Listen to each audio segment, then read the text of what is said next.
ষষ্ঠ শ্রেণী প্রিয় শিক্ষার্থী এসআল দাসার ইউটিউব চ্যানেল থেকে তোমাদের সবাইকে স্বাগতম। আজকে তোমাদের জন্য আরও একটি নতুন ভিডিও নিয়ে এসেছি, প্রশ্ন হচ্ছে 3। আর এখানে একটা জিনিস বলছি, সেরাদের গল্প, যেটা পরীক্ষা 100% মার্ক তোলার টিপস, এগুলি আসলে আমি পূর্ববর্তী ভিডিওতে দিয়ে দিয়েছি। তোমরা আমার ইউটিউব চ্যানেলে গিয়ে 2 নম্বর যে সেট আছে সেই 2 নম্বর সেট দেখলে বুঝতে পারবে। আর ইতিহাস মডেল প্রশ্ন আজকের সেট হবে 3, ষষ্ঠ শ্রেণী ক্লাস 6 প্রথম পর্যায়ক্রমিক মূল্যায়ন, সেট নম্বর 3, 30 মার্কের একটি স্কুলের প্রশ্ন বিশ্লেষণ সহ আমি সম্পূর্ণ সমাধান দেখাবো তোমাদের এই ভিডিওতে। কাজেই তোমরা যারা এখনও আমার চ্যানেলটিকে সাবস্ক্রাইব করনি তারা এখনই চ্যানেলটিকে সাবস্ক্রাইব করে বেল আইকনটি প্রেস করে দাও। আসলে ভিডিওতে আমি প্রতিটা প্রশ্নেই তোমাদের বিশ্লেষণ সহকারে উত্তর দিয়েছি, যেটা তোমরা দেখলে খুব সহজেই মনে রাখতে পারবে। যেমন 1 নম্বরের প্রশ্ন, আদিম কথার অর্থ। তো খুব পুরানো নতুন ইতিহাস এরকম করে বলা আছে। আমরা যদি উত্তরটা একটু দেখে নেই, যে আদিম কথার অর্থ হচ্ছে, আদি বলতে প্রাচীন বা খুব পুরানো সময় বোঝায়, তাইলে উত্তর হবে খুব পুরানো। তো উত্তর এতে খুব পুরানো আছে। এরপরে আমরা চলে যাব 2 নম্বরের প্রশ্ন। 2 নম্বরের প্রশ্ন কি বলেছে, আদিম মানুষ প্রথমে 3টা অপশন আছে, কি হতো? রান্না করা খাবার, কাঁচা মাংস। উত্তর কাঁচা মাংস, ফলমূল। আগুনের ব্যবহার শেখার আগে মানুষ কাঁচা খাবারই খেত, তাইলে উত্তর বি, কাঁচা খাবার ও ফলমূল।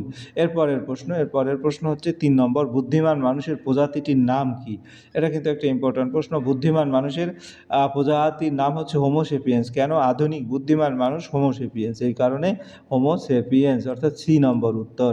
এরপরের প্রশ্ন, মেহেরগড় সভ্যতা আবিষ্কৃত হয়। মেহেরগড় সভ্যতা মূলত আবিষ্কৃত হয় 1974 সালে, অর্থাৎ এটা বি নম্বরের উত্তর। ঠিক আছে। এরপরের প্রশ্ন হচ্ছে, সিন্ধু সভ্যতার সব থেকে বড় কেন্দ্র হলো কি? সিন্ধু সভ্যতা মেহেঞ্জোদারো, অর্থাৎ মেহেঞ্জোদারো আছে সিতে, উত্তর সি। এই তোমাদের এক এক করে 5টি প্রশ্ন দিয়েছি। এখন সরাসরি 2 নম্বরের প্রশ্নে যাব। 2 নম্বরে শূন্যস্থান পূরণ। লেজিন বড় বানরকে বলা হতো কি? এই যেমন লেজিন বড় বানর, হরপ্পা সভ্যতার বাড়িঘরগুলো তৈরি উত্তরপ্রদেশের ড্যাশ, দুদিকে ধারালা ছুরি পাওয়া যায়, হরপ্পা সভ্যতা ড্যাশ যুগের সভ্যতা। তাহলে আমরা এক এক করে উত্তর দিই। লেজিন বড় বানরকে বলা হতো মানুষ সদৃশ বানর। হরপ্পা সভ্যতার বাড়িগুলো তৈরি হতো পোড়া ইট দিয়ে, উত্তরপ্রদেশের ড্যাশ মানে দুদিক ধারাওয়ালা ছুরি পাওয়া যায় বেলন উপত্যকায়। হরপ্পা সভ্যতা ড্যাশ যুগের সভ্যতা, হরপ্পা তাম্রপ্রস্তর সভ্যতা। এরপর আমরা চলে যাব 3 নম্বরের প্রশ্ন। 3 নম্বরের প্রশ্ন কি বলছে, একটি বাক্যে উত্তর দাও। ভীমবেটকা কোথায় অবস্থিত? হুসঙ্গি উপত্যকা কোথায় অবস্থিত? এবং হরপ্পা সভ্যতা কে আবিষ্কার করেন? আমরা যদি একটা একটা করে দেখি, ভীমবেটকা মধ্যপ্রদেশে অবস্থিত। তারপরে হুসঙ্গি উপত্যকা কোথায় অবস্থিত? তুঙ্গভদ্রা উপত্যকা দক্ষিণ ভারতে অবস্থিত। হরপ্পা সভ্যতা কে আবিষ্কার করেন? দয়ালাল সাহনি হরপ্পা সভ্যতা আবিষ্কার করেন। 3 নম্বরটা প্রশ্ন হয়ে গেল। এরপরে আমরা চলে যাব 4 নম্বর, 2-3টি বাক্যে দাবানল কি এবং সিটাডেল কি? তো দাবানল যদি বলি, দাবানল হলো বনভূমিতে প্রাকৃতিক বা মানব সৃষ্ট কারণে হঠাৎ ও দ্রুত ছড়িয়ে পড়া ভয়াবহ আগুন, বজ্রপাত, দীর্ঘদিনের খরা বা প্রচণ্ড গরমে বনাঞ্চল দাবানল সৃষ্টি হতে পারে। প্রাগৈতিহাসিক যুগে দাবানল থেকে আদিম মানুষের আগুনের ব্যবহার শেখে। এরপরের প্রশ্ন সেটা হচ্ছে কি, সিটাডেল কি? সিটাডেল হলো হরপ্পা সভ্যতার নগরের উঁচু ও সুরক্ষিত অংশ। এখানে শাসনকার্য, ধর্মীয় অনুষ্ঠান এবং গুরুত্বপূর্ণ ভবন যেমন শস্যাগার এবং বৃহৎ স্নানাগার অবস্থিত ছিল। নগরকে রক্ষা ও নিয়ন্ত্রণ করার জন্য সিটাডেল নির্মাণ করা হতো। এরপরের প্রশ্ন কি? এরপরের প্রশ্ন হচ্ছে, আগুন জ্বালাতে শেখার পর আদিম মানুষ কি সুবিধা পেয়েছিল এবং আদিম মানুষ যাযাবর ছিল কেন? এরপরে হরপ্পা সভ্যতা পতনের কারণগুলি লেখো এবং হরপ্পার ধর্ম সম্পর্কে যা জানা লোক। আমরা আগুন জ্বালাতে 1 নম্বর যদি দেখি, আগুন জ্বালাতে শেখার পর আদিম মানুষ কি সুবিধা হয়েছিল, অথবা আদিম মানুষ যাযাবর ছিল কেন? আমরা আগে আগুন জ্বালাতে শেখার পর আদিম মানুষের সুবিধা। আদিম মানুষ আগুন জ্বালাতে শেখার পর তাদের জীবনযাত্রায় অনেক উন্নতি ঘটে। প্রথমত তারা আগুনের খাবার রান্না করতে শেখে, ফলে খাবার সহজপাচ্য সুস্বাদু হয়। দ্বিতীয়ত আগুনের সাহায্যে তারা শীত, বন্য পশুর আক্রমণ থেকে নিজেদের রক্ষা করতে পারে। তৃতীয়ত আগুনের আলোয় রাতে কাজ করা ও গুহায় বসবাস করা সহজ হয়। চতুর্থত আগুনের মাধ্যমে তারা পাথরের অস্ত্র শক্ত ধারালো করতে সক্ষম হয়। ফলে বলা যায় আগুন মানুষের সভ্যতার বিকাশে গুরুত্বপূর্ণ ভূমিকা পালন করে। এরপরের প্রশ্ন হচ্ছে কি তোমার হরপ্পা সভ্যতা পতনের কারণগুলি, না আদিম মানুষ যাযাবর ছিল কেন, অথবা যেটা সেটা দেখে আসি। আদিম মানুষের প্রধান জীবিকা ছিল শিকার ও ফলমূল সংগ্রহ। তারা এক জায়গা থেকে স্থায়ীভাবে বসবাস করতো না। খাবারের সন্ধানে তারা এক স্থান থেকে অন্য স্থানে বেড়াতো। তাদের কৃষিকাজ বা স্থায়ী ঘরবাড়ির ব্যবস্থা ছিল না। এই কারণে আদিম মানুষকে যাযাবর বলা হয়। পরের প্রশ্ন হচ্ছে তোমার হরপ্পা সভ্যতায় পতনের কারণগুলি লেখো।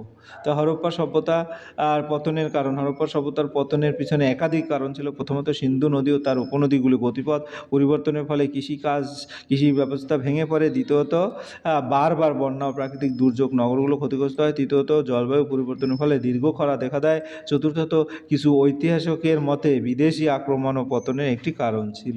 এই সব কারণে মিলেই হরপ্পা সভ্যতার পতন ঘটে। এরপরের প্রশ্ন কি বলেছে, হরপ্পার ধর্ম সম্পর্কে যা জানো লেখো।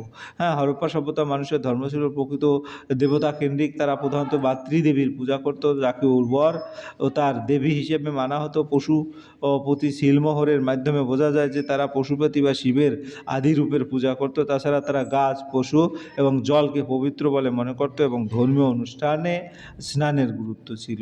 অতএব বলা যায় যে হরপ্পার ধর্ম ছিল সরল, শান্তিপূর্ণ ও প্রকৃতি নির্ভর। এরপরে আমরা চলে যাব পরের প্রশ্ন, সেটা হচ্ছে 6 নম্বরের প্রশ্ন। হ্যাঁ, আদিম মানুষের জীবনযাত্রার মান ধীরে ধীরে কীভাবে উন্নতি হয়েছিল।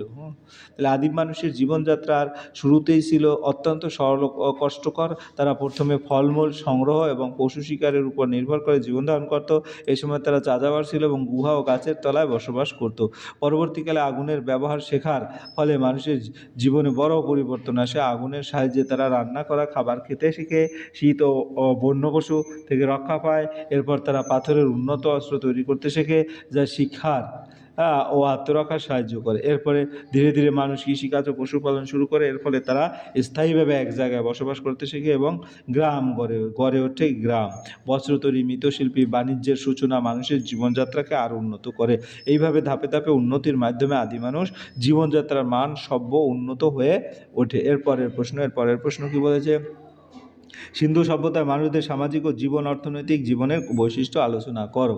তাহলে সিন্ধু সভ্যতায় মানুষের সামাজিক অর্থনৈতিক বৈশিষ্ট্য, সিন্ধু সভ্যতার সমাজ ছিল সুগঠিত এবং পরিকল্পিত। মানুষ পরিকল্পিত নগরে বাস করত এবং সমাজে শৃঙ্খলা ও সমতার প্রভাব ছিল। পুরুষ ও নারী উভয় পরিচ্ছন্নতা ও সাজসজ্জায় আগ্রহ ছিল। অলঙ্কার ব্যবহারের প্রচলন ছিল এবং সমাজ ছিল শান্তিপূর্ণ। অর্থনৈতিক জীবনের মূল ভিত্তি ছিল কৃষি। গম, যব, তুলো ইত্যাদি চাষ হতো। পশুপালন, মৃৎশিল্পী, বস্ত্রবান, ধাতুশিল্প উন্নত ছিল।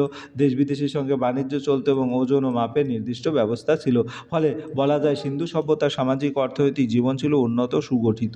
এরপরের প্রশ্ন হচ্ছে কি, মেহেঞ্জোদারো সভ্যতার স্নানাগার সম্পর্কে আছে। মেহেঞ্জোদারো বৃহৎ স্নানাগার সিন্ধু সভ্যতার অন্যতম গুরুত্বপূর্ণ নিদর্শন। এটি সিটাডেল অঞ্চলে অবস্থিত ছিল। স্নানাগারটি পোড়া ইট দিয়ে তৈরি এবং চারিদিকে কক্ষ ও সিঁড়ি ছিল। এখানে জল ঢোকানোর এবং বের করার জন্য উন্নত নিকাশি ব্যবস্থা ছিল। ঐতিহাসিকদের মতে ধর্মীয় আচার ও বিশেষ অনুষ্ঠানের সময় মানুষ সেখানে স্নান করত। এটি প্রমাণ করে যে সিন্ধু সভ্যতা মানুষ পরিচ্ছন্নতা ও ধর্মীয় আচরণ অত্যন্ত সচেতন ছিল। এই ছিল তোমাদের সামগ্রিক প্রশ্ন এবং তার উত্তর। আশা করি ভিডিওটি যদি মনোযোগ সহকারে দেখো তাহলে তোমাদের যে প্রশ্নটি সেটা ক্লিয়ার একটা ধারণা পাবে। আর এটা রায় ও মার্টিন প্রশ্ন বিচিত্রের এই প্রশ্ন, কাজে তোমাদের বলবো পরিশেষে ভিডিওটি দেখার জন্য অসংখ্য ধন্যবাদ। ভিডিওটি ভালো লাগলে লাইক, কমেন্ট, শেয়ার করতে ভুলবে না। আজ এই পর্যন্তই। ধন্যবাদ সবাইকে।